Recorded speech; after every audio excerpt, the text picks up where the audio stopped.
All right, and we are live once again. Welcome back. This is the Black Muze Podcast. I am your host once again, Jason Muse, and I am excited. This is going to be the third part of a multi-series deep dive on the Matt Walsh Daily Wire documentary entitled "What Is a Woman." Um, I've had the same guest, you guys might recall, in Ibrahima several weeks in a row. But today, for the first time, I'm going to have a new guest, and I'm excited to bring this person on. This is the person that actually I interacted with for the first time online on a social audio app called Clubhouse. Um, and but for his Celtics fandom, we would probably be best friends. But because he likes the Celtics, we are vehement enemies, or maybe frenemies, depending. But I want to bring this person on. He also has a podcast show of his own that he's going to tell you all about.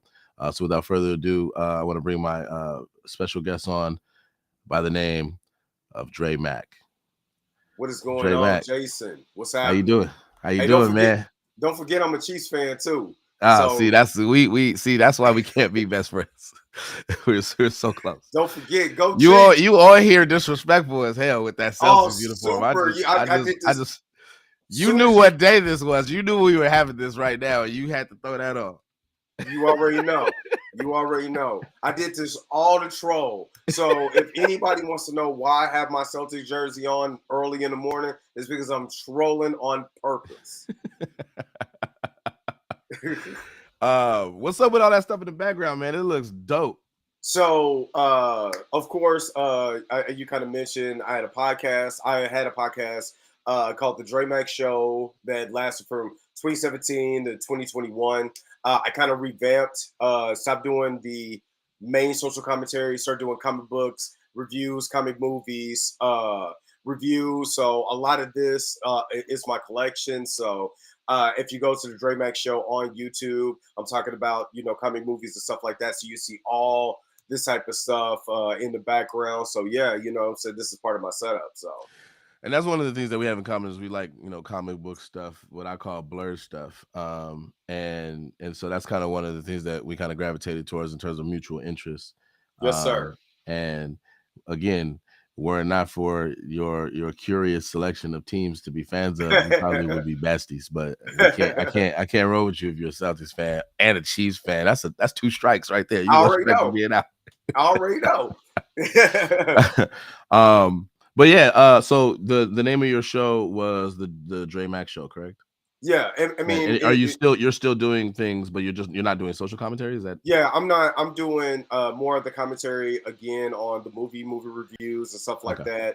that. Doing a little social commentary like I'm doing with She-Hulk. Breaking down and reviewing the show, but also Mhm. doing the social commentary, reviewing their social commentary, and giving my thoughts on that. Yeah, Within these shows. If you look back and go through my catalog, it's still on Apple Podcasts, Google Podcasts. I did a lot of social commentary, especially when you start talking about mental health and things that go on within the Black community, relationships. So those videos and stuff like that are still. I mean, those audio versions of the podcast is still up. It's on Apple Podcasts, Spotify. So all you got to do is look up the Dre Mac Show or the Dre Mac Podcast Show. It's still on there. So if anybody wants to go and listen to some of the older stuff, they can. I am in the process these next, I want to say 4 or 5 months in the process of getting ready to move. So I will be bringing back the show once I do my move, mhm. and then I'll bring that back with more of the videos and stuff like that with the commentary and stuff like that. But yeah, that's gonna come later on. Okay. Yeah, moving is hard though, so good luck with Yeah, that. yeah, Moving is yeah, never fun. Moving is yeah. never fun. But yeah, that's cool. It's nice to interact with somebody who, I mean, you're way more established than me. You've been doing your podcasting longer than me. I just started about really a month ago or a And couple I'm of and I'm months proud ago. of you because again, like you told the audience, you met us. We met through Clubhouse, Yeah, and that was by happenstance because I just so happened to click a room, yeah, that you were hosted, and we were talking about blur stuff, and I jumped right in, and you know what I mean. So I'm yeah. I'm proud that you got your podcast going. You're doing your commentary and stuff like that, man. So I'm just happy to be a part of this show. I mean, so I'm good. Yeah. Hey, let's get into it. I'm excited to talk about what we're going to talk about, and I appreciate Yeah, the love. I never saw myself as being a podcaster at all. I was just on the social audio ad, just talking to people, and kept coming up. But yeah, I'm on. I started off with a concept with another person, and we were regular co-hosts. That person yeah. had to step away. Me and that person are still on good terms or whatever. And this is another person I met on Clubhouse, but that person Hmm. had to step away. So then I had to kind of reinvent this on my own. And so now the concept is I just invite guests so that, as long as I'm here, I can still run it, but I have different people every week. So it's working out Absolutely. so good so far. So we'll Absolutely, see how it man, goes. and you got some good stuff. So you know what I mean. Yeah. Just keep pushing, keep grinding. Yeah. All right. So enough with the intros as far as like being a human being and talking to each other. Let's get into the topic. So we are here to Yes. talk about the Matt Walsh Daily Wire. I think it's fair to describe it as a conservative documentary, but a documentary entitled "What Is a Woman?" And it strikes at the core of issues that are related to trans people, trans rights, um, and also the um, advocacy on their behalf that the trans activist types are taking. Um, that I think a lot of conservatives feel are putting some absurd demands on society, that we're being asked to do stranger and stranger things in order to accommodate a certain segment of the population who the contention is by the from the point of view of those typically left of center and the trans activist types that they're being discriminated against in some way or they're being marginalized in some way. And so requiring of people and in some places in the world, in some places even in the United States by law, to respect people's pronouns, to make all bathrooms gender neutral, to um, uh, and some people would argue radically change social expectations and conventions around what were traditionally women's only spaces, and allow people who otherwise would not be allowed into those spaces, despite the dangers that might entail, however rare those occurrences may be. I'm thinking about the Wee Spa incident not too long ago, etc. These are the kinds of things that people are complaining about. Some people even go so far as to say that there are members within maybe a minority people faction within the LGBTQ plus community, or people pretending to be a part of that community, who are involved in something that they call grooming. Mm. So it gets deep, and there's a lot to unpack here. But the documentary is concerned with defining what a woman is, which it seems simple, it seems innocuous, but it seems like based on kind of what the nature of the interviews, it seems like there's something deeper going on below the surface. It's not just a matter of defining simple terms. There's something else going on. So that's kind of a rough summary of it. But I want to shoot it to you, Dre. And I would love to hear your summary of it as a whole, like I just did, but also hone in on a particular part that stood out to you that you want to talk about. Well, I watched the documentary twice, and forgive me, audience, I'm fighting the cold, so if I grab up here, I'm grabbing the mic to mute myself. But I watched the documentary like back to back. I literally watched it, then started all the way over again and rewatched it, just so I could understand what I was listening to. And one thing that actually stood out to me is that nobody that Matt Walsh actually reached out to, they couldn't define it logically, which what is a woman? They couldn't define it logically. And me, the way that I operate in life, is an apple, is an orange, logically. Mhm. What are the layers with the autonomy of that? And does that make sense? So when I was watching the documentary, it surprised me how much of the people that's advocating for this could not answer the simple question. A lot of it was a lot of feelings and not a lot of logic. So that had me question certain things. Mhm. Um, I also saw on the flip side of that where people was more or less asking Mike Walsh the why, and which he answers his why because he cares about the truth. you know so in this now social climate where sexuality is free to express, that question is, why do we really care? So that was a question I was asking myself. Why would I care about this so much? Why would I want to care about what somebody wants to be called. If they want to be called, if they want to, if respectfully, if they say I am a woman, Mm. can you respect that? What is my response to that? So it had me question a lot of things, Mm. as far as even my outlook on life and my logical mind going forward. So it was a lot to unpack, and I felt myself, you know, agreeing with a lot of what Matt Walsh was saying, because my family comes from this. My parents actually come from the South, Mm. so a lot of people, especially blacks, they come from the South, especially during Reconstruction. A lot of them are conservative by nature.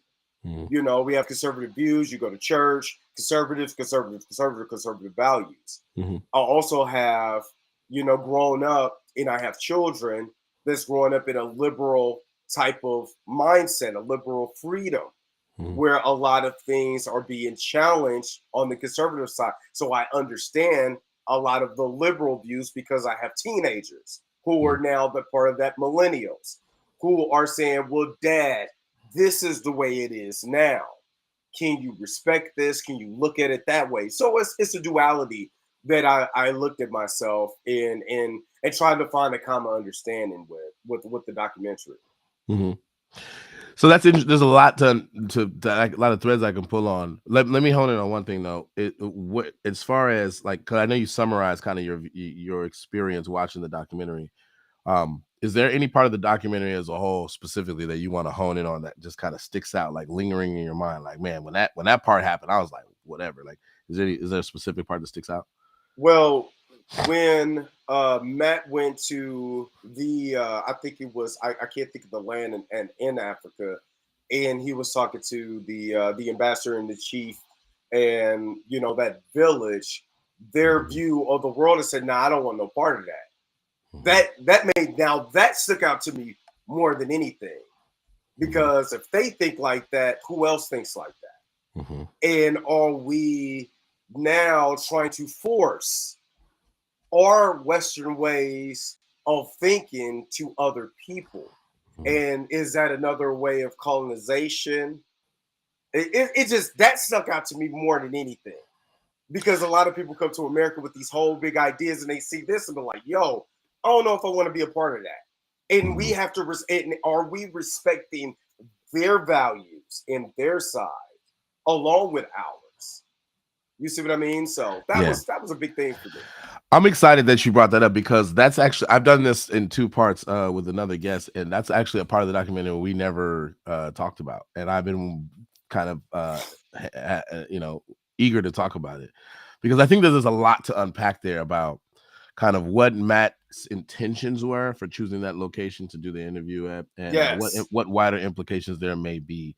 Um, Because I was curious because why he chose that. Was yeah. And I don't know very that I had the answer, but curious. I want to explore. So I believe in the documentary, in my notes here, Matt went to Nairobi, It and is okay, Nairobi.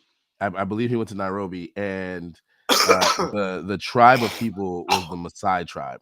Yes, the Maasai And I tribe. think that was the labels that they gave in the documentary. Yes. Um, Now it's an interesting question of how representative of the values of the Maasai tribe or of the culture of Nairobi generally this is. We have to be careful when it comes to documentaries, to not assume that things are the way it's being shown in every sense and Yes. every aspect. So there's a fair question there. I don't know enough about the culture of Nairobi or the Maasai tribe to be able to make that judgment, and that's probably an afternoon of research that I could do. So there's a question that I'll put a pin in, but if there's no funny business going on in terms of representing the kind of general views or disposition towards gender roles, gender norms in that culture, um, it kind of brings up some interesting questions about to what extent are the ideas that are germane to um, the kind of left leaning gender ideology, if I can put it that way, without being too loaded. Mm-hmm. Um, like like how widespread are these ideas really, and what does it say if a significant proportion of the African continent actually doesn't buy into those things in terms of it interplaying or overlapping with the discourse on colonization? Well, um, because right. my main thing was, out of all the African countries, which there's, I believe, it's 53 countries in Africa, he chose that one in that set of people because he could have went to Nigeria, he could have went to he could have went to Ghana, or Cameroon. He could have went to anywhere, and I Mhm. was questioning. You know what I'm saying? I think, to me, the look of the people. You know what I mean? Because not all, and that's the thing that I was kind of questioning too. Because when I say the look of the people, those people are villagers. Villagers. They don't go to the big cities and different things like that. So you got a set of people with a set of principles that's constructed in their own set of community. It's not a population of people. It's not like South Africa, and then it's not like Ethiopia. Places in Ethiopia and stuff like that. So there's a set of rules and standards that they have done within their tribe for many generations. Why set on that and not actually go to a city and try to answer that same question with the you know what I'm saying with the same type of vigor that he had? So that, I think, that was a question for me. Mhm. Um, I have, yeah, I that everything you said resonates with me, and I had similar questions. I think for me, I really want, and again, this is probably going to require more research on my part when I have more time, but I really want to explore um the question of how foreign the kind of gender ideology that was kind of, in some sense, the subject matter and kind of the target of Matt Walsh's documentary. How foreign are those ideas to the various different cultures and regions and tribes of Africa? And Right. and you can extend that to other parts of the world. My hypothesis would be that this is primarily a Western thing, and Mm-hmm. primarily a Eurocentric thing insofar as Well, it's Western. I was And about that to has say, a look. whole bunch of potentially devastating consequences for framing what Matt Walsh is doing is somehow white supremacist. Well, if no, it well, if it no, happens to be the case. Go ahead, go ahead, go ahead. because the idea of transgender or transsexual was outside of even Western view, because you have places in Asia, that that's what they do. They call them lady boys or whatever in certain places. Bangkok is one of them. Places in Japan, places in China. So I don't That's think true. it's I don't know that it's yeah, exclusive to the West, but yeah, I mean the ideology that is being promulgated, and that was kind of the target of Matt Walsh's documentary. I don't know how hard in the paint they go in the East, in places like Thailand, right. Bangkok, In and type, stuff like yeah, that, as far as requiring by law that people respect people's pronouns. I true, don't know that they true. do that in Bangkok or Thailand. And they call and actually it's actually not clear to me that the cultural norms around that are actually the same in terms of making it a matter of human rights to Mm. require that trans Uh, women get to go to what were traditionally women's only spaces. right, I don't know enough about the cultural practices and norms in those places to comment substantively, to be right. fair. Now that's not an excuse. I think the burden would be on me to do the research, but there's still a fair question about to what extent they're even different between the East and the West. But definitely the idea of people who would otherwise be referred to as biologically male being in some sense socially accepted under the category of women, or um their what feminized proclivities being in some sense kind of accepted by the wider population. I think that there's some similarities there between the East and the West for sure. Yes. Um, but yeah, so there's that question. But to go back to what the point I'm making and to try to accommodate what you said, because I think it's a valid point that you made. I'm actually curious how white or Eurocentric the particular idea that like in no uncertain terms, for real, people who would otherwise be considered biological males are women just in case they feel they are or they experience gender dysphoria in a certain manner. That stance is actually pretty strong. That's Mm-hmm. definitely part of what conservatives generally and Matt Walsh in this documentary are pushing back against.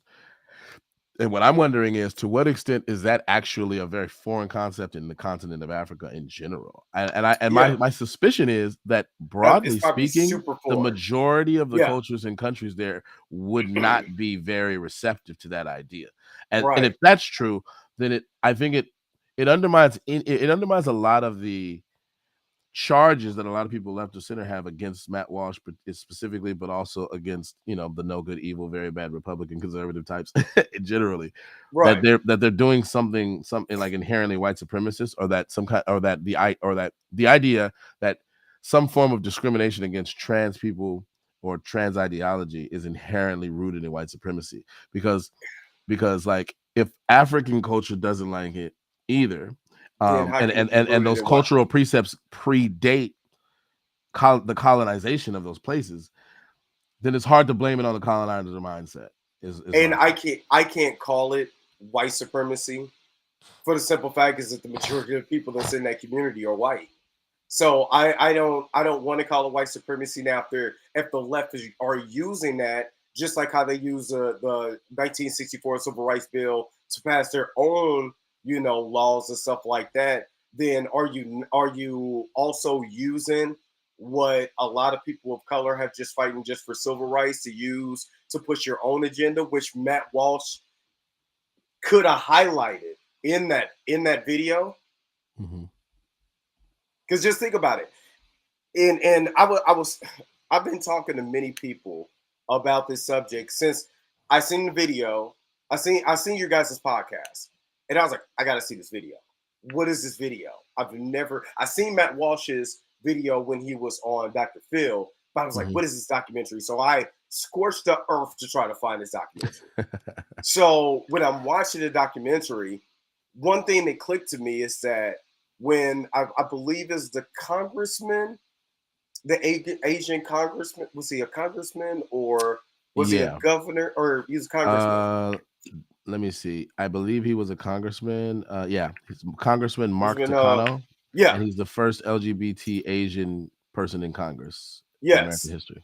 So what he said that stuck out to me is that we use the 1964 Civil Rights Bill to pass our laws, and one thing that as a black person, what I'm starting to see, and maybe this is the conservative side of me, and I'm not trying to make this seem harsh, but it's like black people just use that so they can just have civil rights, so they can have equal opportunities because it was based on color, not sexuality. And I believe sexuality is a construct. It's not fact. It's you can have whatever sexuality you want. You can be fluid in your sexuality because that's what the LGBT community talks about. Fluidity within your sexuality.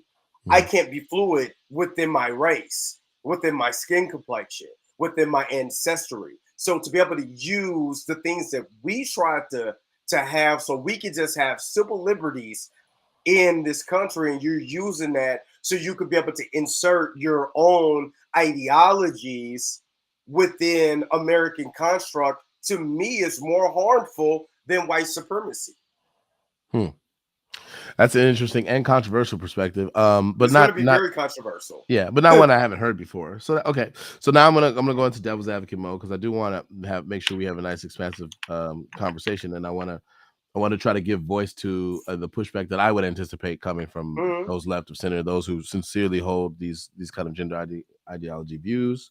Um, you do have I think, well documented history of Black members of the LGBT community, and it is actually, there's actually a racial dynamic that I think one would do right to name it, and that is that trans Black trans people are actually the most susceptible to various forms of violence because of a lot of the a lot of the let's say generally recognized cultural norms around gender roles in the Black community specifically. And the Black community has been historically particularly vehement in rejecting Black members of the LGBT community, and a lot of violence has been manifested against Black trans people in that kind of cultural milieu. Um, what do you think about that? Do you think that, I mean, well, before I get to the question, like, you have to take that into account if you want to be fair to the view, because to say that there's something antithetical to Black causes or Black civil rights or addressing the systemic issues that negatively impact Black people, um, the more you embrace the kind of causes, the kind of pro LGBT causes, it seems to turn a blind eye to the fact that a subset of the LGBT community is Black too, and when it comes to intersectionality, they actually face multiple prongs of discrimination, that those that pertain to Black people, those that pertain to trans people, let's say, or members of, or being a member of the LGBT community. They're uniquely manifesting and amalgamating and negatively impacting these people even more than they would negatively impact white trans people, let's say. And if you understand it that way, I think it's a lot harder to maintain the idea that these things are antithetical, because I think a lot of these people would point out, like, actually what we want to do is we want to take the race issues into account, as well as the issues concerning the LGBTQ identity and the forms of discrimination that pertain to those people, so that we can have systemic change for people. What do you say to that? Well, I would say to that is that if you, of course, that's why I kind of was questioning Matt Walsh going to African tribal close out central land, and why he just didn't go into like a Black neighborhood and ask actual Black people in America what they thought about that, because it probably would have been on the same terms in certain areas as you would in that African country. Because again, we're conservative by nature. A lot of us was raised conservative, and you may not think about it, but again, a lot of people who come from the South, are very conservative. If you grew up in a church, a black, especially Black church, conservative.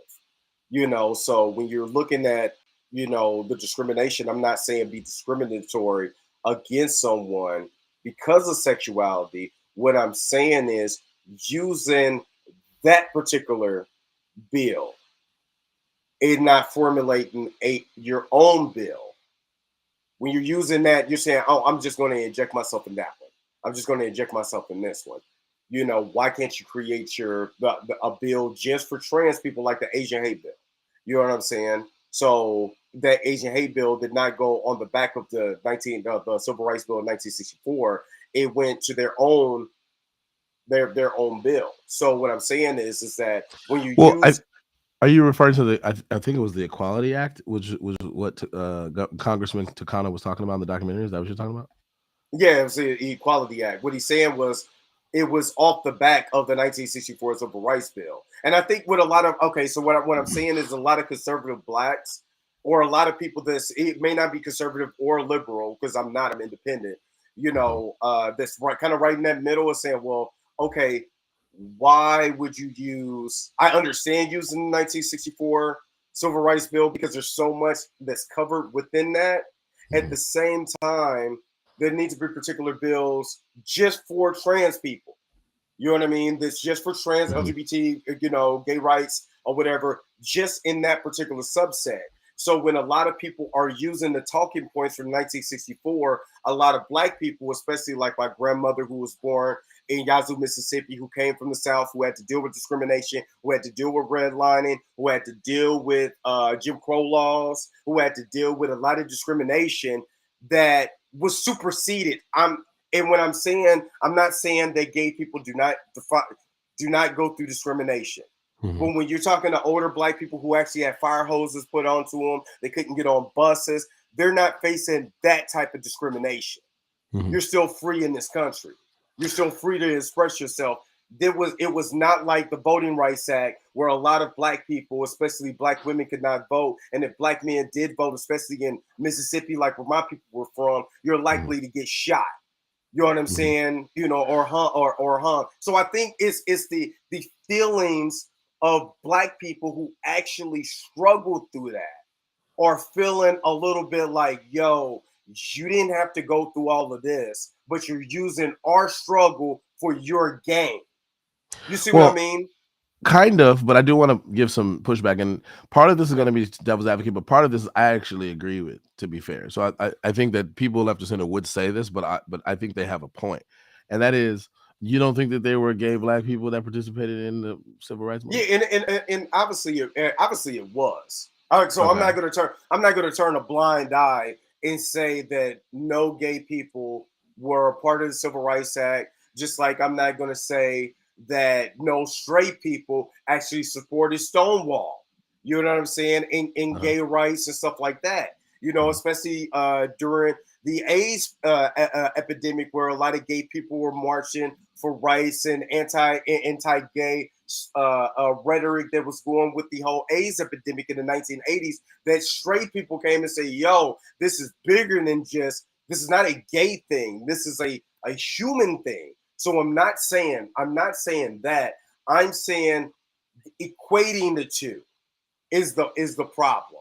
You know what I mean? It's just like, and I'm gonna just say it, just like kind of like what Matt Walsh said about, if I want to identify myself as someone who likes to get my limbs cut off, and I think he was talking about somebody who likes to be handicapped or something like that to get a kick out Body of it, or dysmorphia.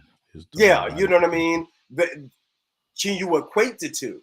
So Mhm. I think that's what the thing that a lot of that some, I don't want to say a lot, but some have an issue with. That's what my biggest problem with with that particular conversation is equating the two struggles. That was my big thing, because can you really equate the two struggles? You know what I mean? Can you really, is and I I'm not trans. I'm not part of the LGBT community, so I don't know, your struggles, but I know damn well nobody shoot no fire hose at you just because you went to go sit down and have lunch at a diner. I just know that. I just know that. But this is part of the pushback I started, and now, let me flesh it out. So I Mm-hmm. do think that it's not quite accurate to partition or parse the two communities, because instead you have both communities that are always going to be amalgamated into black queer people, or black members of the LGBT community, and they go back as far as black people go back, presumably, even during times where it wasn't as common for them to come out and kind of pronounce that they were members of the LGBT community. And in fact, that terminology is fairly recent. Back in the day, if you were gay, you were just gay. People didn't Gay, necessarily straight. pronounce that. Yeah. You just had your proclivities or whatever. You did whatever you did. And so there, we do have we have an part of what obfuscates that fact is because there were a whole bunch of social pressures to kind of keep that kind of thing hidden. We actually don't know always But was about it the really prominent figures that were black in throughout history, and a lot of them actually were freedom fighters too. James Baldwin? That were James Baldwin is a James prime Baldwin is one example. Is example. a Yeah, prime example of a gay man who fought for black rights. right. Because before he was gay, he was black first. But that's okay. But that's there's an awkwardness there that I'm trying to get you to see, which is that to hold the black identity as in some sense more fundamental to who you are than the gay identity is something that I think a lot of people have to sit in, a lot of black queer people would challenge. They're just as much like a lot of them view their conception of themselves is that I'm like being if I'm a gay black man, for example, being gay is no less important or no less foundational to who I am than being black. I'm both. Or being trans, if I'm a black trans person, is no less foundational to who I am as a black trans person than being a black person. So the part of what's implied by what you're saying is that you want to keep these things separate and not merge them together. But what's awkward about that is when you have people who are both at the same time, and just as much pride in both at the same time, and they want to politic with that in mind, then for them it's problematic to try to have to choose one or subordinate one to the other. What they're saying is actually it makes a lot of sense to have bills that amalgamate these things insofar as you're dealing with the intersection of these identities, and you want policies that are devised in such a way as to deal with the unique challenges that people who are at the intersection of these identities face. So you're going to want your policies to amalgamate these in some sense, and it's not a bad thing to do that. What do you say to something like that?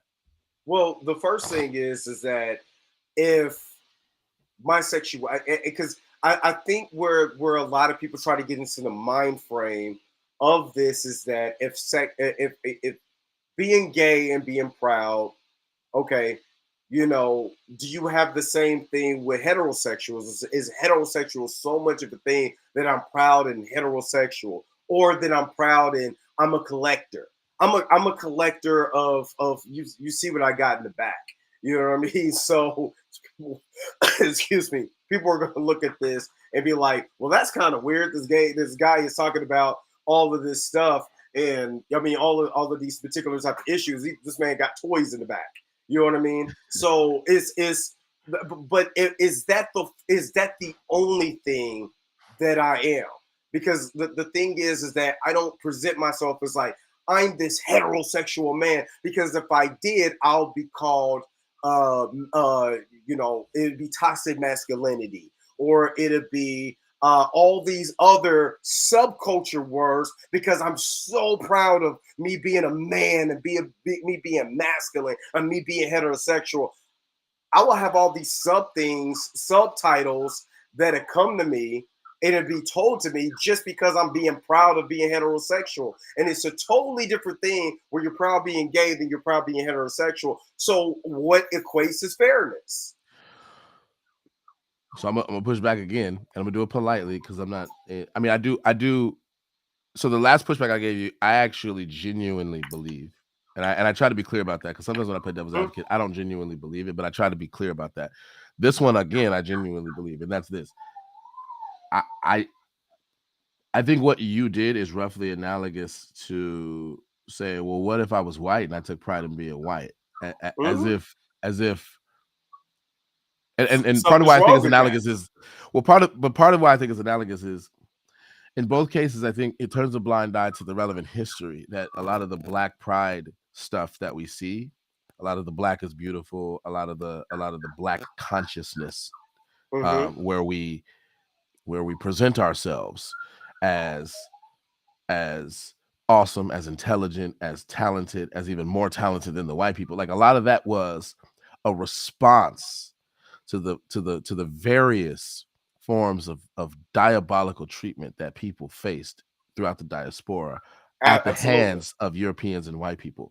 So Absolutely. so if you experience decades, indeed centuries, of being told that to be Black means a certain thing, and all of the things that it means are pejorative, they're negative. To be Black is to be ugly. To be Black is to be broke. To be Black is to be less than human. To be Black is to be a person who's incapable of voting. To be Black is to be a person that can never touch, not even look at a white woman. To be Black is to be the kind of person that can be treated as property, etc. When you take pride in your Blackness, even though that identity was foisted on you, as a response to that, it's like, nah, all the things that you consider ugly, all the things that you consider decrepit, all the things that you consider hideous, we are going to now decide to value. And we're going to put it in your face constantly. That milieu, that cultural milieu, is one of the hallmarks of the civil rights movement. The affirmation of a peoples that have been discriminated against for decades is a hallmark feature. And there's an analogy to be had between that I just described and what in our more contemporary context, what we have is the gay pride movement, because what they're responding to are decades long forms of persecution and discrimination on the basis of their sexuality. Because in our culture, historically, to be gay meant a whole bunch of pejorative things too. To be gay meant that you were wicked. To be gay meant you were going to hell. To be gay meant that you were crazy, literally crazy. Right? I think it was 19. It was up to 19, and I don't have it in front of me, so I'm not going to say it out of context. But I believe it was 1960s, 1970s. It was in it was actually in psychological Yeah, books the DSM that five, the DSM yeah, five. Yeah. that if you were to be gay was to be crazy. So yes. Exactly, and they had treatments and stuff, like shock therapies they Hmm. used to do was actually kind of Hmm. messed up, the treatments they used to give them. To be gay meant that you had a certain kind of proclivity towards sexualizing children, that you were more likely to be a pedophile.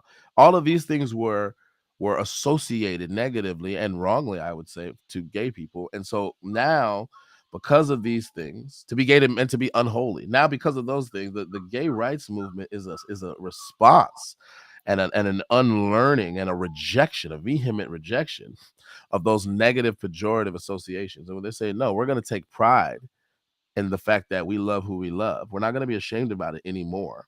And Hmm. and sometimes it gets a little extreme. I would say sometimes it gets extreme with the black thing that I talked about too, Well, because you got black people that say stuff that resembles a lot of stuff that white supremacists used to say, but in reverse. And I have a problem with that. You got members of the LGBTQ plus community who are doing things like wearing assless chaps in front of kids, or are doing the more controversial kids drag shows. Um, mm, there's a discussion to be had there about whether that goes too far, but the impetus for it is understandable if you understand the history. So I yeah, think there is an analogy there. and Go I ahead. have an empathy. I have an empathy for it. Again, to me, is that again, a lot of pushback that I've had, especially like I said on Clubhouse, that I didn't choose this life. As far as when people say I was born gay, I didn't choose this. I've had other people tell me that I choose to be gay. I I choose to let people know what I am. You know what I'm saying? I choose to come out, and this is my fluidity. I have no problem with that. The Mm, problem that I have, one, equating decades long of trauma and slavery and different things like that to sexuality, and again, I'm empathetic for the people who, because nobody should be harmed. In those two instances, as far as harm being done, I'm empathetic, mm, but I can't equate, I personally, logically, cannot equate the two because you don't have to tell me your sexuality. You don't have mm, to. And mm, when you force me to tell to you now have to tell me that I'm this and I'm that and I'm this and I'm that. I think I have a problem with, because if I tell you to do the same thing, you can look at me like I'm crazy. You can look at me, you can have pushback. If I say no, I'm not 5'9", you gotta tell me I'm 6'8". You mm, have to tell me that. And you're gonna look at me like, but you're not. But no, you have to tell me. I don't believe we have the rights to tell anybody anything. We have mm, the right to be respectful, but we don't have the right to push and prong and force anybody to believe and do anything in this country. What is a free country if we're forcing people to do something that I may, not agree with? That's the thing. And I would even say that I have more respect. And if I'm going to equate two things to be true, I would even equate someone who's a bigot, that if they don't like black people, don't force black things on me. I physically cannot go to that person's house, knock on their door, and say, "Hey, love black people. You gotta love me. You have to show me respect." He actually technically doesn't have to do anything. You don't have to touch me. You know what I mean? You don't have to physically put your hands on me, but it's not my right to go down and say, since you're a racist, you gotta love me. You in your own set, cool. You know what I mean? You doing your thing, cool. But it's mm. not my right to go and force. And that's what I believe, that a lot of these things are being forced on for me to be able to be like, yeah, you need to just get with the concept, or I can destroy your career. What? That's not fair. That's not fair Well, because I can't equate the two. so okay, a couple things. And again, this pushback is genuine because I actually do think that there's some problems with the argument that you're giving, but I want to try to accommodate it somewhat. So I would agree that I don't think that we should equate the unique struggle of black people, particularly, well, throughout the diaspora generally, but particularly in America, to the struggle unique to the LGBTQ community, which is really a collection of communities. It's not Yeah, really I believe that, one community and per se. I So I I agree agree that with we that. shouldn't equate them. I agree But with that. the case I'm making to steelman the other side is not that we should equate them, but that we should acknowledge that there are analogies to be had, that there are similarities. They have certain things in common. And those things that they have in common help explain a certain kind of politicking on behalf of trans folk. Um, Yeah, that's I one. Number agree with two, that. I agree with that. I want to clarify that because you kept bringing up sexuality, and part of that's appropriate because I evoked the LGBTQ plus, so that's gonna include or entail sexual orientation. But Yes, it's but sexual eventually we're orientation. actually but eventually we're actually going to get to the trans and non-binary folk because we're talking about gender with respect to this documentary. This Yes, documentary is yes, not really yes. focusing in on sexual orientation per se. So to hone in on that, to be trans is a matter of gender identity and not a matter of sexual proclivity. That's not its defining characteristic. Its defining characteristic is about gender identity. Mm-hmm. Um, and so all of the issues that you have in terms of sexual orientation are not quite going to be applicable when we're talking about trans and non-binary people because Mm-hmm. they're not defined by their sexual proclivities. They're defined by their gender orientation, or excuse me, so gender identity. But if we want to be more specific, perhaps we could say by the experience of gender dysphoria. But that's not even clear because you have people who identify as trans or non-binary who are not diagnosable with gender dysphoria for whatever reason. So I'm not sure where gender dysphoria fits in as a defining characteristic, but it's loosely associated with it because there are a significant amount of trans people who experience gender dysphoria. So I wanted to clarify those two things, and on my way to making this point, which is, I do think that there are a lot of similarities, more similarities than I think you've been willing to admit so far. Maybe you're willing to admit them, but you just haven't done so yet, and that's fair. Mm-hmm. But I do think there are And there I'm are a probably lot of coming off. similarities.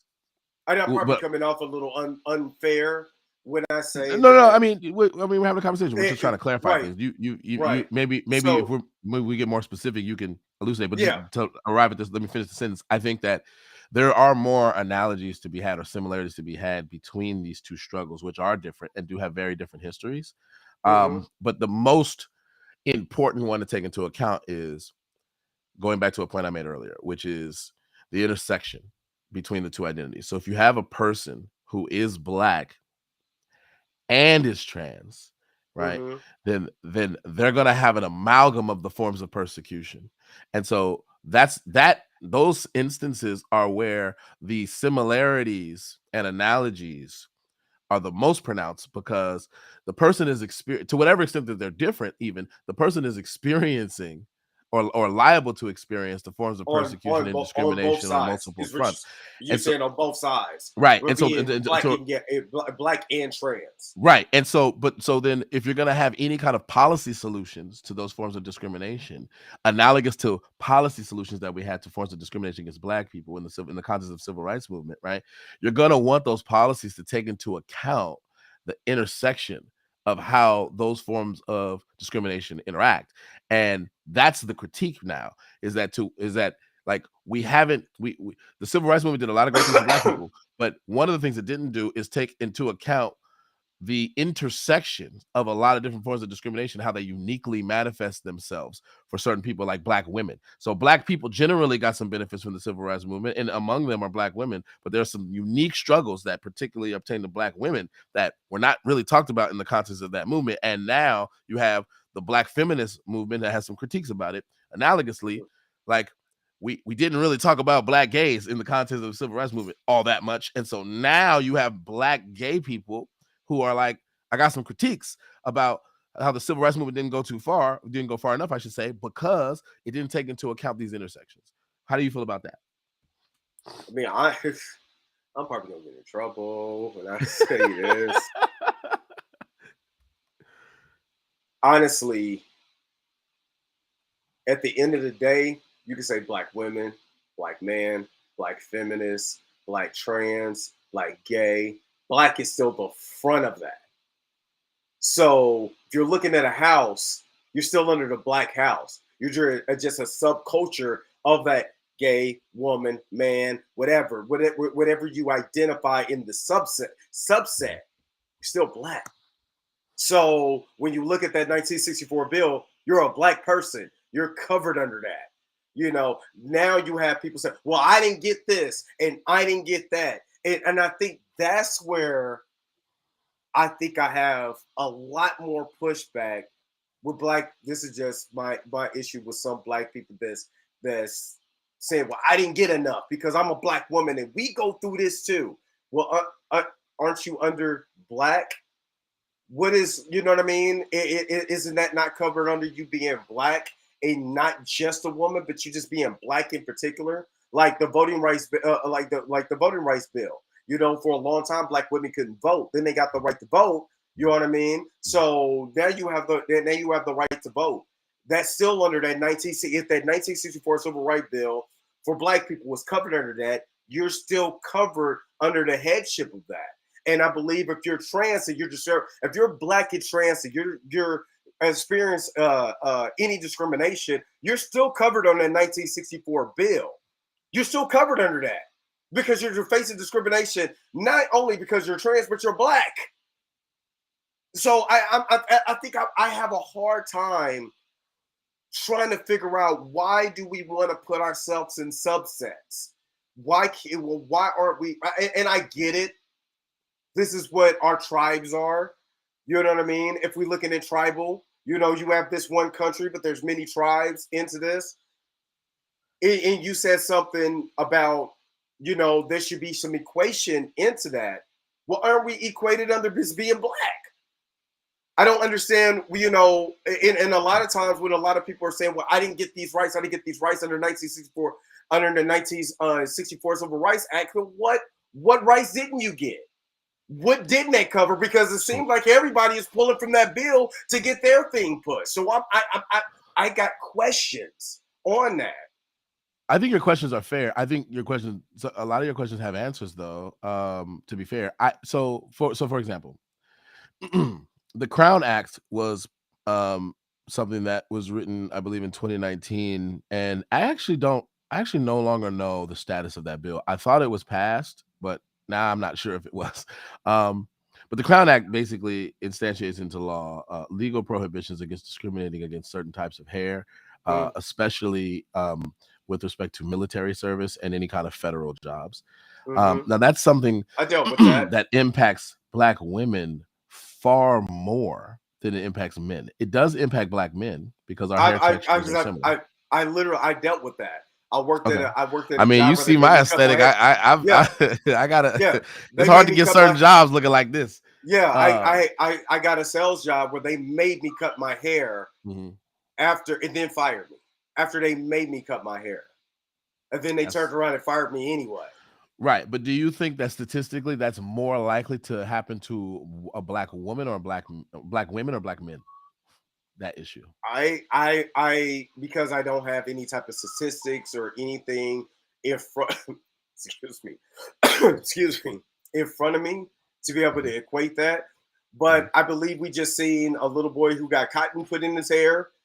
I believe that we've seen young black boys with dreadlocks. We have dealt with that in schools. No, yeah, we definitely have. There was the famous. There was the high school kid that was a wrestler who his hair was too long. It violated some rules, so they had to cut it. They made him cut it before the match. Right. So yeah, it definitely has negatively impacted black boys and black men. That's true.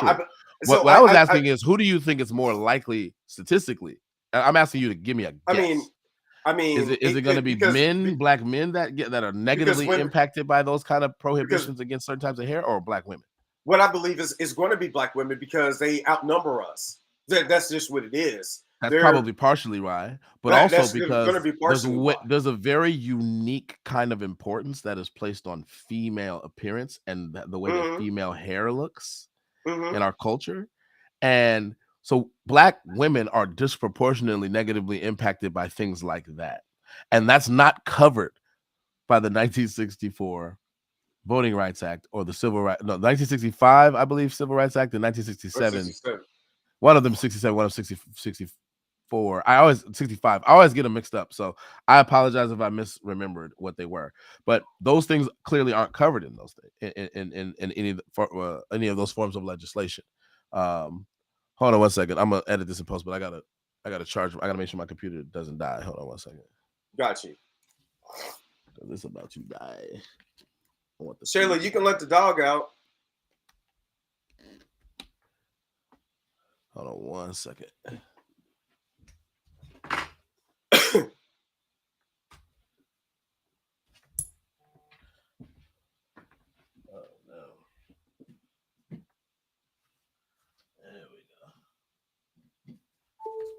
All right.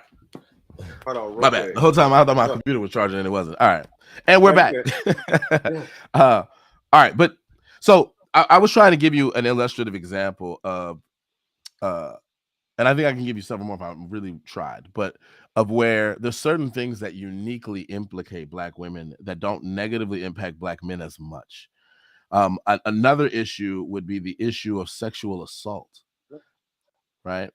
Well, that's another issue. And I was going to say, hold on real quick. I'm on camera, but you can let the dog out. I'm sorry. I know you can edit this and post it. Let's go ahead and start again. Yeah, we'll start again. So what I was basically trying to articulate is I was trying to give you illustrative examples of issues that uniquely implicate or negatively impact certain groups, certain subsets of the Black population more than others. So when it comes to the population of Black women, which is a subset of the Black population, right? Mm-hmm. Things like discrimination against certain types of hair tend to negatively impact women more often or worse generally, statistically, than they negatively impact men, although they do negatively impact men as well. Another issue that uniquely implicates women generally, but Black women, if we're talking about subsets of the Black population, would be the issue of sexual assault.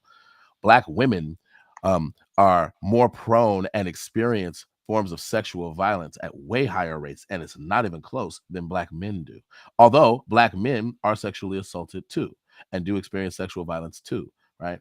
Those are two quick examples of things that uniquely implicate people who lay at certain intersections. And I'm using that terminology because intersectionality is the kind of ideological presuppositions that a lot of people left of center are using to illustrate these ideas. And I think they do have a point, which is, if you're just saying everybody's covered under the Black label, it's not quite accurate because it doesn't take into account the unique manifestations of forms of oppression that impacts certain subgroups of Black people more so than the rest of the population, because they lay at those intersections of those identities, Black and being a woman, or Black and trans, etc.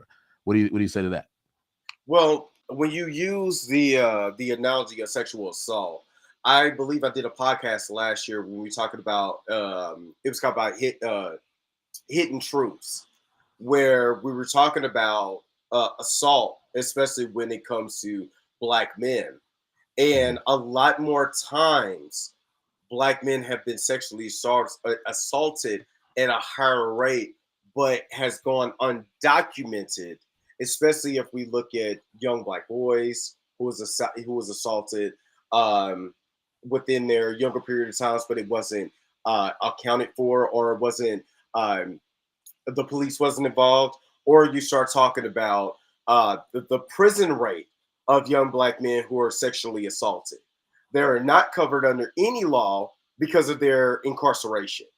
So when you know, there's always going to be, and I was trying to pull up, trying to find some of the information from that story that I had in that. And of course, I don't have the information now because I didn't know we were going to go to that particular point. But there's always, and I believe there's always a fair amount on both sides.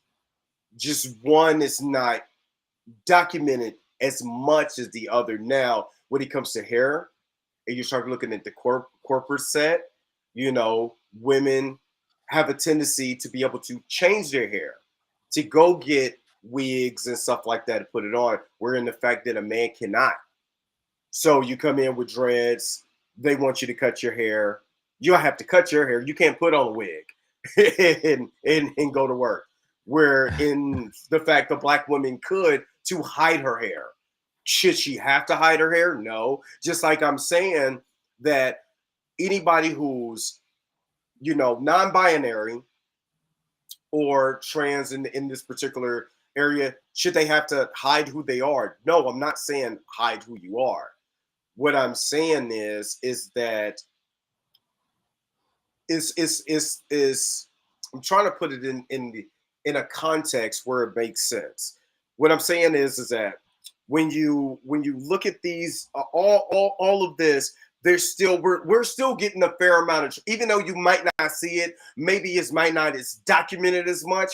We're still getting a fair number of lashings. Yours might be highlighted more than mine. Yours might be documented more than mine, but that doesn't equate from that it's not happening to me. Just like how I said I was working at a sales job, and the general manager came in and said, "Hey man, you need to cut your hair." Mind you, 2 weeks after working there, cut my hair on the third week, fired me on the fourth week. Mm-hmm. You see what I Well, mean? Just because mine is not documented, just because mine is not documented, does not mean it happened to me. Just because sexual assault has happened to me, it may not be documented, especially when you're talking about black men who have been assaulted by other black men, assaulted by men. mm-hmm. It's far less documented than it is women who have been assaulted by men or women. Mm-hmm. You see what I mean? It's far less documented, especially when you go and you start talking about the prison system. You start talking to these men who have been sexually assaulted in their lifetime that led to them to have promiscuous lifestyles, to change their whole mindset. Those are things that have happened. It's just less documented. Doesn't mean it didn't happen. So when you start equating those two, and it's saying it's not under an umbrella, it is. It's just not. It's documented as much. Okay, I hear what you're saying, and there's parts of what you're saying I actually do genuinely agree with. So let me start with that, and then I'm gonna push back again on some stuff. And again, this pushback that I'm gonna do is genuine. This is not just me playing devil's advocate. So the part that I recognize is there are, well, this is implied by what you said. There are a lot of things that uniquely implicate men that are disproportionately negatively impacting men that don't negatively impact women at the same rate. So the prison example is kind of one of those. Men, in the context of prison, experience a lot more violence than women do. Mm-hmm. Even if you're going prison population, but also in the general population, men tend to Mm-hmm. be the ones who negatively get impacted by physical violence, um, Yes. in general more than women do. Um, and there's a bunch of examples that I can give that uniquely implicate men. Men tend to, in general, not just black men, but men in general tend to assume the most dangerous jobs, so they're more liable um, to be hurt at work or get maimed or something like that. Historically, men have been way more likely, disproportionately higher, more likely to be like soldiers and like go off to battle, and so Yeah. the negative impacts of that. So we can do that. We can play that game. I'm not trying to deny that there are things that uniquely implicate men, and then subsequently uniquely implicate black men as a subset of the general men population, that women don't experience as much. There are those. You're right about that, Mm-hmm. right? And there are, and analogously, there are a bunch of things that uniquely implicate women that negatively impact them more than men. You're right about that. So in some sense, part of what you're saying is, well, we have stuff on both sides, and they more or less are a wash. I It's think is the about. point. I'm looking for equality, Okay, and but not that's the part I want to push back unless on it is if unless it has to deal particularly with a woman. You know what I mean? With a when it's something that's atomic. Yeah, did I say that right? But anatomically it's anatomically, yes, anatomically that has to deal with a woman, and she's black, like how women were, especially black women, were used to create stem cells research, and Mhm. they were using particular black women, to be able to do particular type of experiments that they end up developing stem cell research from. When it negatively impacts black women in that particular area, Mhm. then yes, I believe one is abortion. Abortion, yes. If we should tell black women, I don't believe we should tell black women or women in general not to get abortions or to get aborted. I don't believe in that. I believe that they have the right to be able to choose what they want to do with their body. That's on them. But Mhm. when we start talking about equality against the board has to deal with women and men, trans and non-trans. It's when it becomes something that feels like, oh, this is just for me, but we can put both in the same category. I think that's where I feel like I have a problem with. Because it feels like, oh, this is just special for me. This is just what we get because I'm this. Well, I'm experiencing the same thing too. Almost like when we're talking about trans. You see what I mean? That's why I'm trying to when it's like I'm trying to I can get this because I'm a black woman. I deal with this. Well, I deal with it too. Can we be equal? Can we have it under the same umbrella? No, I just want it particularly for me. But does it cover me because I deal with the same thing? My hair was cut too. They made me do this with my hair. Why aren't we but to covered under the same umbrella as far as equality? but to your point though, it's actually generally not the case that that black men deal with the same things women deal with, right? So one example that you just gave was in anything pertaining to birth or abortion is Yeah, one such issue. But it doesn't even have to just be abortion. It can just be the issues of complications of pregnancy and how black women are disproportionately higher medically yeah, medically, to miscarry and absolutely. things like that, right? And As, and as and far as disproportionately as far as likely to not doctor get the health care, the prenatal medical care that they care, need in order to, yeah, yes, exactly. So, yes. but Now but but that that's I not agree something that that you can say that men deal with the same as women, right? Because that's something that's like really unique to women. well, And yeah, and I know because because that and could I be know well I'm documented. I know I'm kind of fudging it because I know that there are people left of center who would take issue with that because they would want to use the terms man and women in a more inclusive way. So I guess to be accommodating to that, because I'm trying to play devil's advocate on their behalf, I would say people with the capacity for pregnancy. uh, I don't like the term, but I'm gonna use it. People with the capacity for pregnancy, which is what I meant. I meant women as a shorthand for that. But What apparently is a that's not woman? inclusive. So people What with the is a woman? capacity for pregnancy are uniquely implicated when it comes to issues of pregnancy. Obviously, it's almost a tautology. Well, Most somebody told. men are Oh, go not ahead. I'm sorry. subsumed under the category of people with the capacity of pregnancy. The vast majority of men are not. I meant that's what I meant to use the term "man" to refer to the subject, the subclass of human beings that do not have the capacity for pregnancy. Well, Okay, I believe I believe it was Stormy, not Stormy Daniels. Lord have mercy, that's Trump's old flame. I can't think of the comedian, but I can't think of the comedian, trans comedian. I think where where I've learned, this is just from and again, there's so much.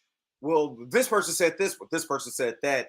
I'm gonna just go off of your male and female, biological human male, and biological female with reproductive organs from birth. If I'm wrong, just tell me I'm wrong. Because when you say, now that you say man or woman, because they made it just so inclusive, then it's male and female now non-inclusive. It starts to becoming confusing. So I'ma just say a biological female with the reproductive organs that was biological at birth. Now, take with that as you may. I ain't got nothing to do with that after that. You can just call me whatever you want to. just wave your hands like I don't know what to say, Yeah, man. I don't know what else. What am I supposed to? And I think and I believe that's the part that I agree with the documentary so much is that if there was a clear cut understanding, like the example if you want to be called a woman, fine, but you're not a biological female. Fine. If we can come to that understanding, it's like there's no common ground or understanding because now it's so much of, well, no, no, I am this. But Trans you women are women is the battlefield. and if you want me to call you a she, if that's what you want me to call you, fine.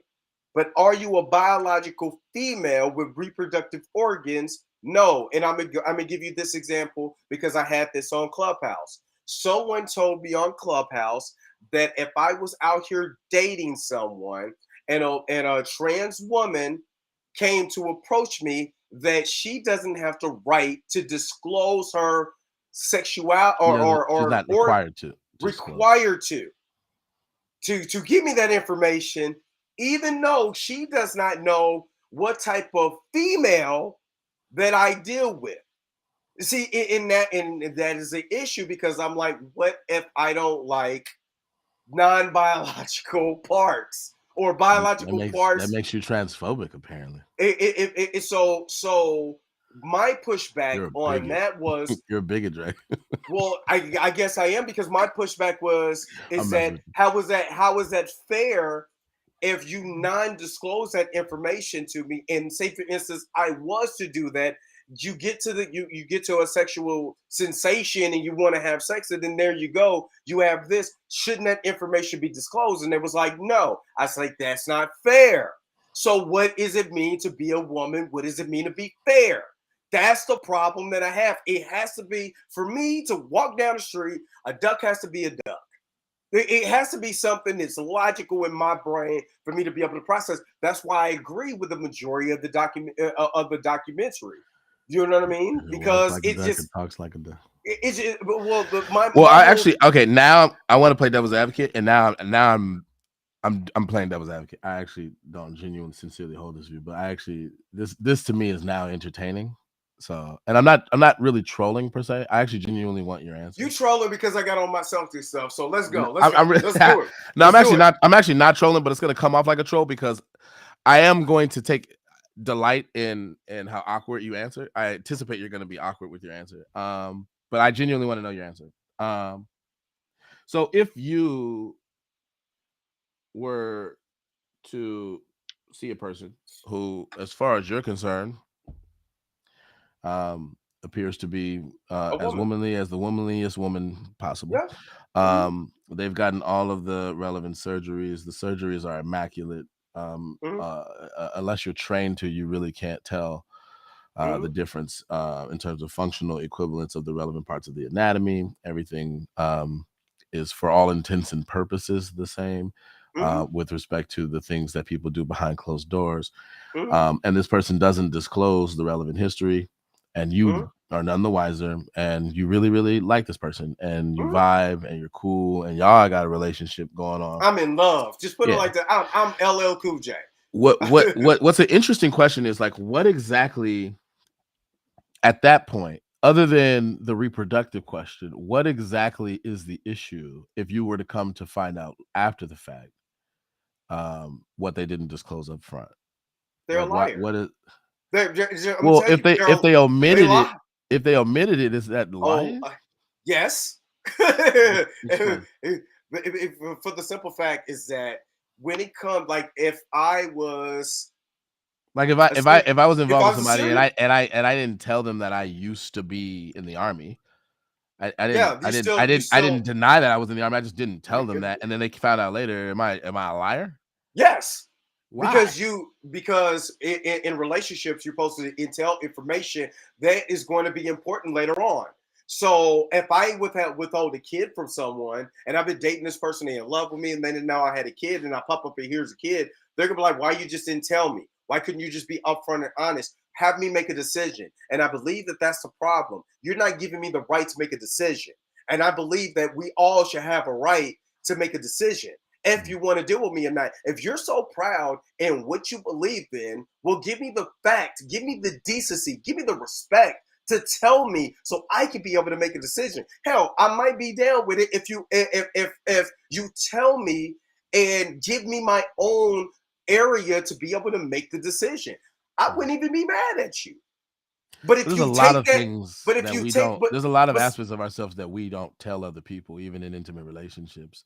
And I wouldn't say that that that means makes we're us liars. liars. That I means wouldn't we. say that that makes us But liars. I think how that's too big? strong. How well? Okay, so we're fibbing. So No, let's I wouldn't even. It's not even necessarily if deception. So, but like, it if I is just withhold info, like, but that is I don't think I've deception. ever told anyone I've ever dated, and I mean these are serious relationships, every single facet of myself. But Now did I you understand make that a there's certain things that dramatic matter more than change? others. Well, let me finish Yeah. the thought. There's certain things Okay. that matter more than others, right? So, but I'm saying, like, first of all, it's not always clear what those are, but I think that most people would regard whether or not you changed your sex, if I can put it that way, as a big deal. Um, and so that would probably go into the bucket of that's the kind of stuff you should probably tell somebody you're going to be in a long-term relationship with, for sure. I'm not trying to deny that or be willfully dense about that. Um, but, like, I don't know, man. Like, for example, body counts. Like, we don't always disclose that. That's pretty freaking intimate. That probably has something to do with whether you want to be with somebody long term. And a lot of And people don't disclose that and almost that's ever. it. And that's exactly why people in the divorce rate it is what it is now, because people Because don't people want, don't if disclose you their body counts. but because nobody wants to be honest. Just tell me. See, that's the thing that What if I'm you lost talking about. count? What dog, you just say I lost count. Just be honest. But see, this is the If a thing is woman that, says that, though, to be fair, but if a woman but says that, but she's if a more woman, liable. She's more liable to lose out of the relationship than well, men. hey, that's the part of the experience of life. You No, but can't that's get unfair, wait. though. That's No, not it's not fair for unfair. women. That's not fair for women, It's not dude. unfair, and I'm Our gonna tell culture you doesn't why treat it's these not. things the same. Our culture doesn't treat it. What I'm telling you is that life is not fair. So if No, but no, no, wait, no, hold on. I'll give you an example. Before you go there, I give you an example. If and this literally happened, Maya Khalifa. We all Mia, know if Mia Khalifa. Mia Khalifa, I said Mia Khalifa. We all know who that is. You know what I mean? I She don't know got who that married to is. For my audience, who is that? Who's Mia Khalifa? No, I'm playing. I know who that is. So everybody knew what she did on camp, what she does on camera for a living. Everybody knows. You know what I'm Is saying? she an Because actress? she She an actress of some kind? she's a very good actress. But Is what I'm that Wiz saying, Khalifa's cousin? No. yeah, it is. All right, go ahead, go ahead, go ahead. So she got married to a guy who obliviously did not take the time out to find out who this person was. Did not take the time out. He married her, found out what she did, and divorced her. And then she's on camera crying. Well, if you give people, because you can't live this life and be like, okay, now I gotta close out this because I'm afraid. I thought you was proud of who you were. I thought you walked with all this glee and all with your chest pumped out. Well, walk like that. Walk the way you talk it. And a lot of people don't want to do that because they're afraid. A lot of people like Donald Trump because he walked what he talked. The people didn't like him because he was literally if he said it, if it was coming out of his mouth, that's what it is. And I can I mean, respect he did say a lot of someone. things that weren't He said true, a though. lot. Yeah, he did. What I'm saying. He's loose with the facts, as Well, Obama yeah, put it. I could. Let me shut up. Let me not go there because I can You say a lot of sounding stuff real about. MAGA-ish right now, bruh. You No, said, nah, I'm I'm not. messing with you. What I'm saying. What I'm pointing out is that, in this land, we're more about deception. And I believe that if you lived a particular type of life, I respect people more. Now, everybody's not going to respect you, and that should be because of what life you led. If I was in jail, in and out of jail my whole entire life, I'm not going to expect every job to give me a job. I'm not going to every time I go to a place and knowing I've been in and out of jail and I got this criminal history, I know maybe this particular job that is not going to accept me. That's okay. I have that expectation. And a lot of people have this high expectation that everybody's supposed to fall in their category, and they're not. But so they be Decepticons, and Decepticons. Well, I do because think, I have my Transformers in front but of me. there's So okay, but there's some nuance here that I want to try to address, and we only got 15 minutes left before we cut it off. But I want to try to get into this nuance because I've been holding on to it for a while.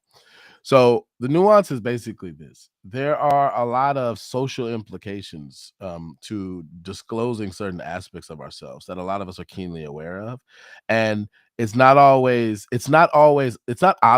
in any particular instance in advance whether or not people are going to assess or evaluate or judge us fairly based on facts about us from our past, particularly the things that are considered shameful socially. mhm. Um, Body count for women is something that is an example of that.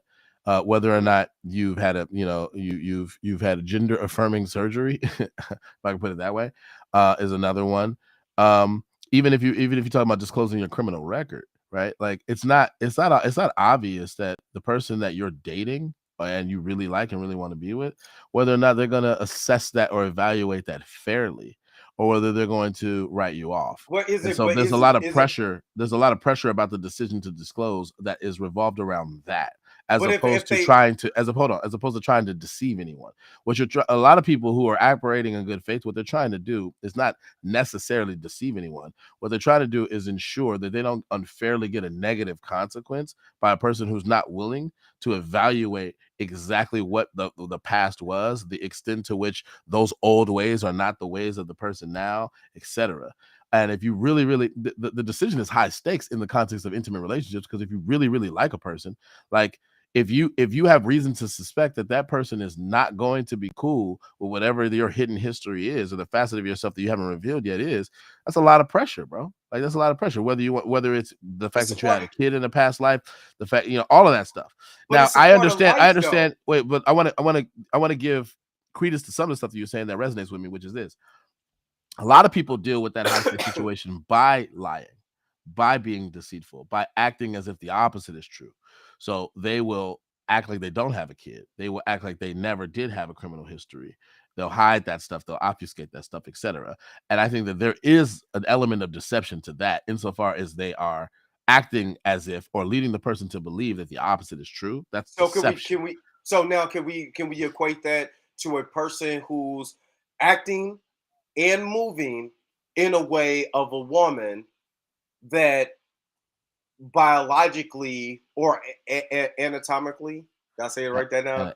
a- Anatomically, yeah. Anatomically was not born that way? Wouldn't that, if you didn't disclose that information? So, and I believe this is just a decision making point. So, because you might like me, you might think the world of me, but I still have to be able to accept who you are, all of it. That's no difference than, like I said, if I went to jail Hmm. for sexual assault of a child, Hmm. right? Hmm. But I act like that never happened. I went and I got a woman, and she fell in love with me or whatever, and I never disclosed that information, and that woman has children. Hmm. Wouldn't that wouldn't and everybody and people who's gonna watch it be like, oh, that's extreme. No, it isn't, because I did not. I acted like nothing ever happened. I think Isn't your that? analogy. I think the analogy is somewhat fair, because they have a lot of similarities. I do think that you're not wrong to point out that there are substantive reasons to feel some type of way about a person not disclosing, um, that they've gotten gender affirming surgery, bottom surgery, as it's colloquially called, etc. Um, because that is a part of who they are, even by their own standards, right? That is Yes, how they identify, and that's a part of their life story. But the thing is, a yes. lot of a lot of a lot of people have embraced an ideology that insists that there is no fundamental difference whatsoever between a trans woman and a woman, that trans women are women, full stop. And so if you believe that, then it obviates the sense of duty to disclose this kind of thing. That's where they're coming from. However, I can understand a person who doesn't accept that, thinking, no, this is more like disclosing whether or not you have kids, or this is more like disclosing whether or not you have a criminal history. Like, that's something that's germane to whether or not we are going to continue. And if you deprive me of the ability to be able to make a decision with respect to that choice, or take that into account, then you're doing something wrong, or something Yeah. approximating deceptive. And that's not fair. It, And if it's a person that you want to, in the context of an intimate relationship, what's awkward about that is intimate relationships are like the poster child case for where you would want to be the most honest with a person. it, and again, if someone who has gotten their start, or let's say they're pre-op, right, Mhm. and they wanted to date me, they disclose that information to me. Say, for instance, I choose to go with it. Then what's the problem?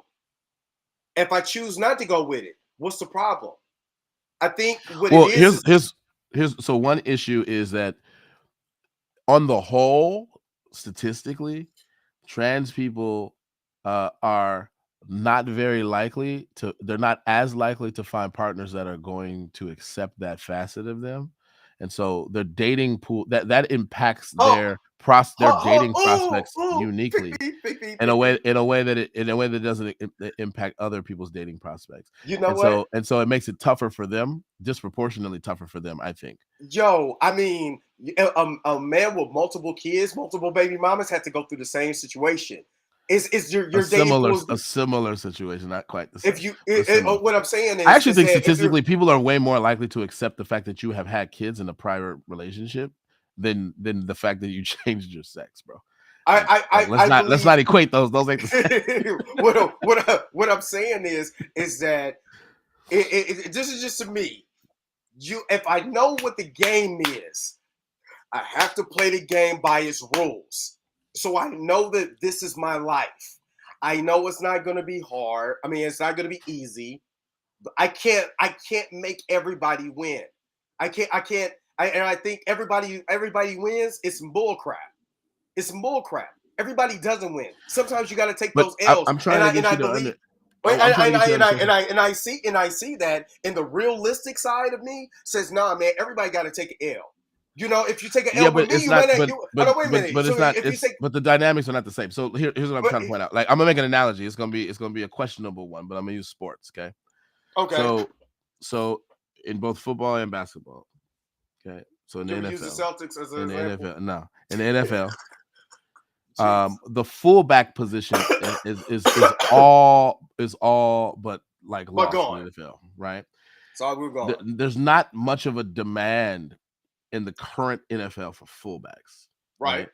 Their desirability is ranked lower. And so fullback, people who play that position, particularly at the high school and college level, are disproportionately less likely to get recruited at higher levels because Right. of that, right?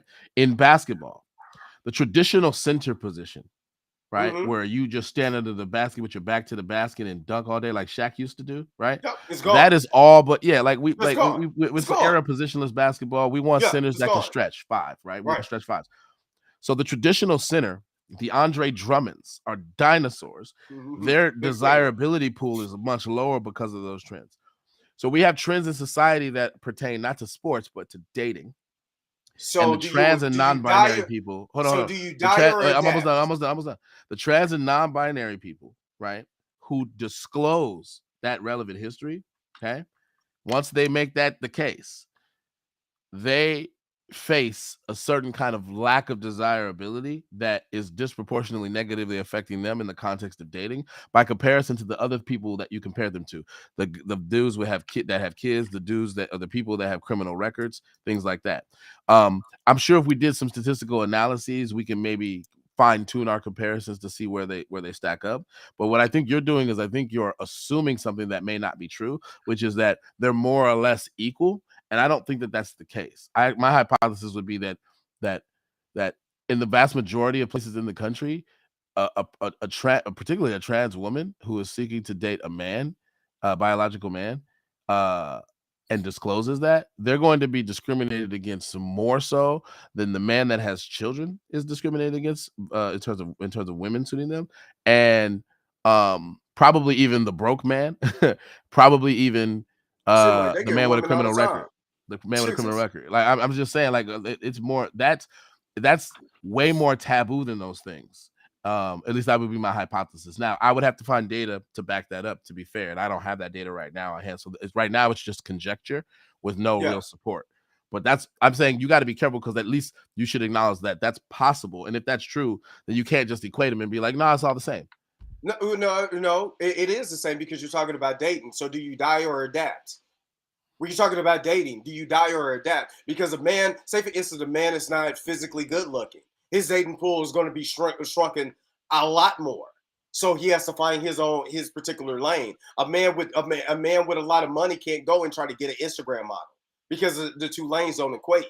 You know what I'm saying? So does he die or does he adapt? And what I'm saying is that either you die or adapt, and that goes for anybody whether you're part of the LGBTQ plus community or whether you're part of the heterosexual community. If you know good and well that a lot of heterosexual men, might, But if you but know, if wait, but but if your dating pool is negatively impacted because, and this is the contention of people on the left, if your dating pool is negatively impacted because people fundamentally misunderstand how gender works and misunderstand your gender identity, and they have a bunch of prejudices, unchecked biases against you that are not fair, isn't that a problem?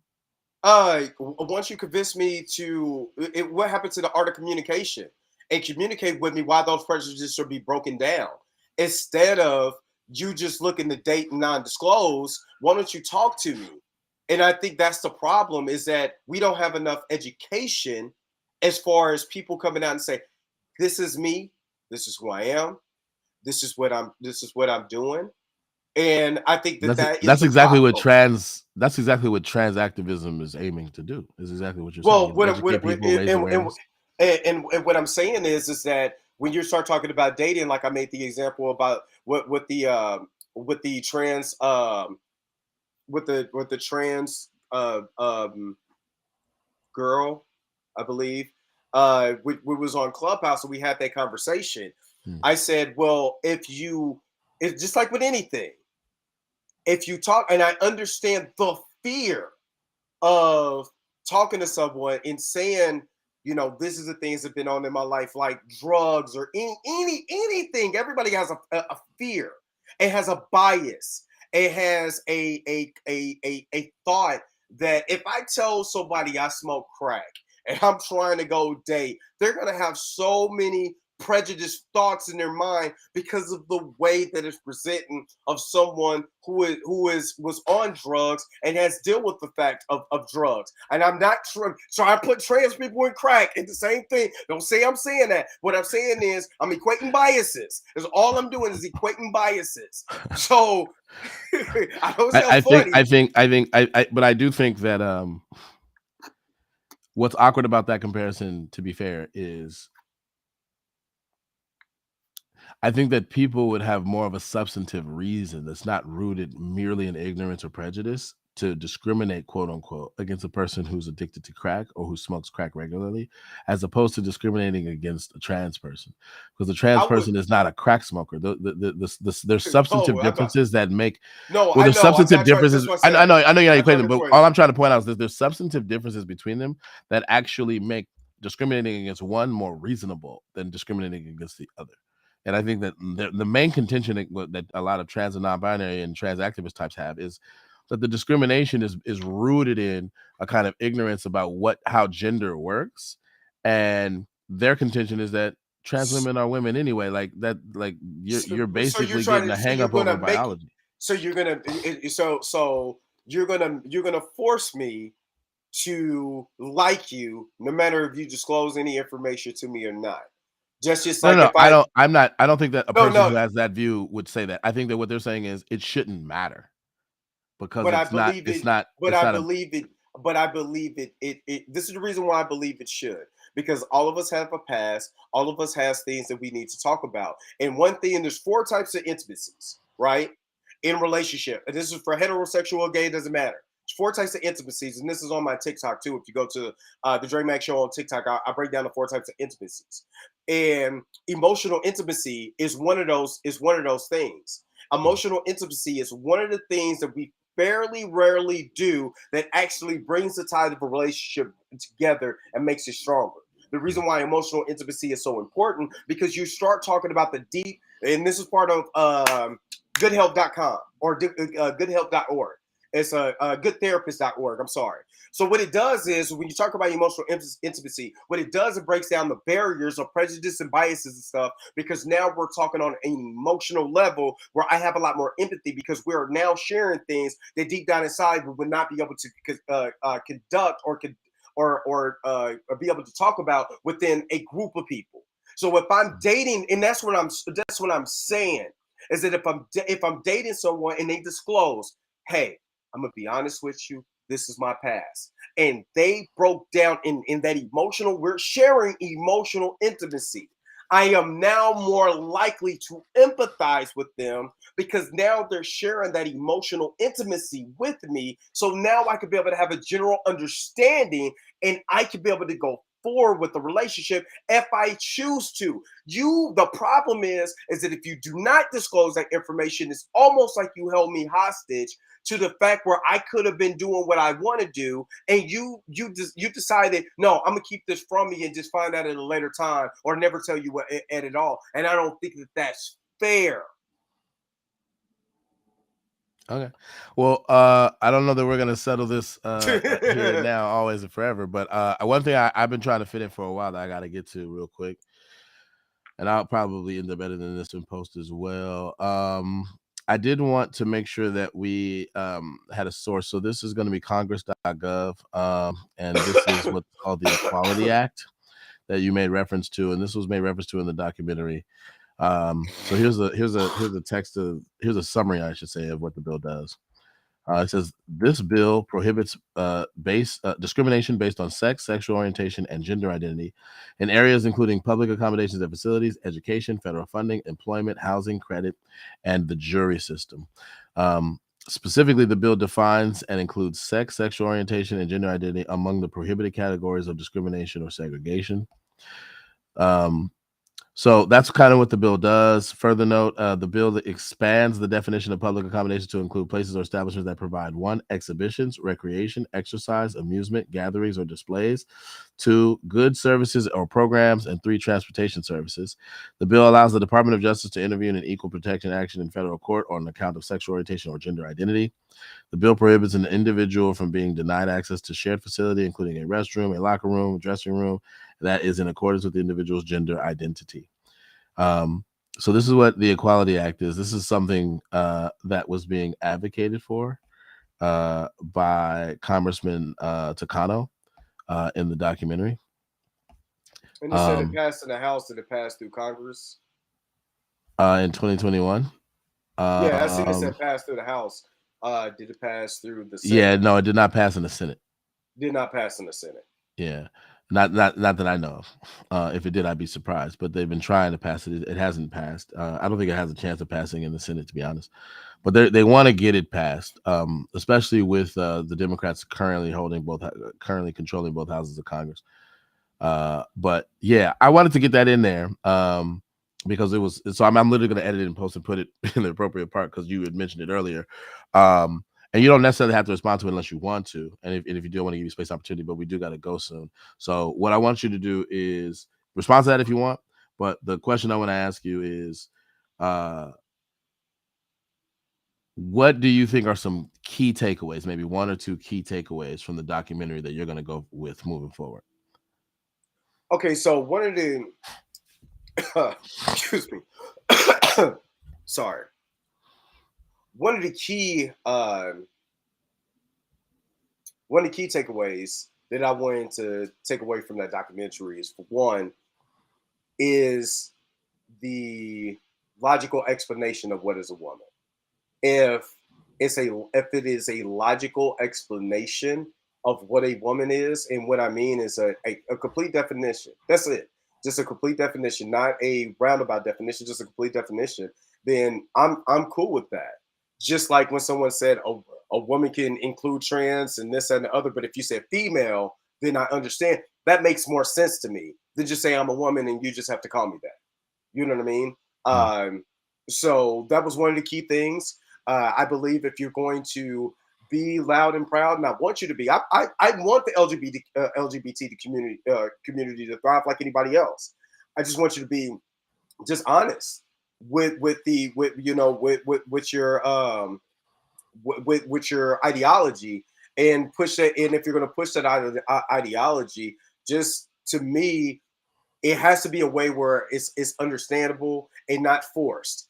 You can't be a Jehovah's Witness with it. And I believe a lot of this, just to me, from what Matt Walsh showed, was a lot of, pushing to this and making it a social norm where it doesn't have concrete, so it's not, everybody can't get on board because there's no concrete surface. So you got to make that surface concrete. So if you want to get everybody on board, just make it concrete, and then I don't think you will have a problem. Me personally, hey, do what you do. You know what I'm saying? Just don't, I don't like the force thing. Just like nobody likes anything forced. Nobody likes to be forced. On a scale of 1 to 10, what would you rate the documentary? 10 being the best documentary you ever seen, 1 being the worst. I would say it was an 8. I would give it an 8. For the simple fact, it just opened my eyes to a lot of the information, especially when we start talking about, we didn't really get to this, but the source of the information, where a lot of the talking points from the LGBT community came from. A lot of the psychological professors, I think one, John Money was one. Yeah, John Money and the other guy, but learning that information really opened my eyes. It made me start to question a lot of things that, if you're pushing this ideology, Like a lot of people have their ideology, and one of the biggest ideologies in world history was turned into a war in World War II because somebody was trying to push an ideology. You know what I mean? So ideology, just like Christianity or anything, is always being pushed. So do you want to associate your ideology with that type of person? You know what Yeah, I mean? So yeah. I'll probably clip it in there, but the two people that were cited were Alfred Kinsey and John Money. Kinsey and Money. Yeah. Yeah. So do you want to? So my biggest question is, do you want to associate the ideology with that person, just like someone's, associating a white supremacy ideology with Hitler? White pride, being prideful to be white with Hitler. You know what I'm saying? I'm not saying that you can't be proud to be, prideful to be white and Caucasian and have pride in your race. Do you want to associate it with that guy though? You see what I mean? So All right, we got some comments. We've been live streaming this whole time. oh my God. And we got some comments. One of them is throwing shade at me, but complimenting you. So I'm gonna show it right now. Here's the comment. Dre's studio looks better than Jason's. Everything except the Celtics jersey is better. Oh man. It's gonna get better when I move. Trust me. I'm trying to get it better when I move. So okay. Another one. Oh, I'm just now seeing it. Yeah, another one from the homie Nate. This was he actually gave us a couple. There was another one I starred. Oh, is it nobody or something subsets? No, this one. Compelled speech is antithetical to free speech. He did this a while back, but he was talking about I assume compelling people to use people's preferred pronouns. I think that's usually what's being framed as compelled speech. That's the first time I've ever heard that. Yeah. That's a good one. That's the first time I've ever heard that. Yeah. But yeah, well, yeah. So we're gonna go ahead and end the stream because we're a little bit over. This was fun. I would love to invite you to do another part. We can get into the other parts of the documentary, or you can come back and do the other type of show that I do, which is the current events one. I love that you were able to stay up and join me after your work day. I'm looking at some of the comments. Some of these comments I wish I could have seen because some of these are golden. I love it. I wish I'd come over. There was a troll. I had to block him. He was saying ridiculous stuff, and then Nate came in. I know Nate, and then 100% true. He came in here and said some stuff. Okay. He said, dude, me. He's talking about me. Dude with the dreadlocks sounds like John Jones, the UFC fighter. Whatever that. I don't even know who that is, but I guess. But yeah, we got some random people on YouTube that are commenting because we're live streaming. But anyway, this has been a pleasure. Thanks. I want to give you one last bout to say what's up to the audience or say goodbye to the audience rather, and then we're gonna close out. Oh yeah, I appreciate everybody just hanging with me and Jason. If you want to follow me, just go over to YouTube, which you're on right now. Just go to the Dre Mac Show. I'm actually getting ready tonight to do a video. I'm actually doing a video on why Teenage Mutant Ninja Turtles is one of the greatest comic book movies of all times. So that's going to be controversial for a lot of people, but I'm doing a 1990 movie as one of the best comic movies of all time. I'm doing a lot of stuff like with comics and stuff like that. If you want to listen to my old social commentary, all you got to do is go to Spotify or go to Apple Podcasts, Google Podcasts. It should be on anywhere you go get podcasts for. Go to the Dre Mac Podcast Show. You can listen to all my old shows. I got some good topics on there too. If you want to listen to the old stuff, if you want to listen to the new and my comic reviews, movie reviews, just head over to the Dre Mac Show or the Real Dre Mac on IG, and you can check out some of my videos and stuff like that, and have a little fun with me. That's what's up. Go ahead and say goodbye to the people. I'm gonna bring you off, and then I'm gonna wrap up the show. All right, yo. Y'all taking these comic sessions is hilarious. I know. All right. All right, then, Dre. All right, that has been the Black Muze Podcast. I don't really do a good job promoting my stuff, but I should probably start doing it. So since Dre did it, I'm gonna do it. So I basically made it so that my handles are basically the same on everything. So just look for Black Muze. That's Black spelled the normal way, Muse spelled with a Z. Sometimes there's an underscore between them. But yeah, the Black Muze Podcast. If you search that up, you should be able to find the podcast anywhere podcasts are streaming. I'm on Spotify. I live stream to YouTube. For those of you who are on YouTube, can see that. I'm on Facebook. I'm on Twitch now. I'm on Twitter. I got clips on Instagram, all of that stuff. So you can find me on all of those places. Again, Black spelled the normal way, Muze spelled with a Z. And sometimes there's an underscore between them. But yeah, this has been the Black Muze Podcast. Try to do shows like this at least once a week. This was a deep dive episode. So we talked about the documentary What is a Woman by Matt Walsh in the Daily Wire. The other type of show that I do is a current event show. We usually clip those into segments and we just talk about the news and give our commentary on current events that are happening. So I'll be here again next week. And then until next time, peace.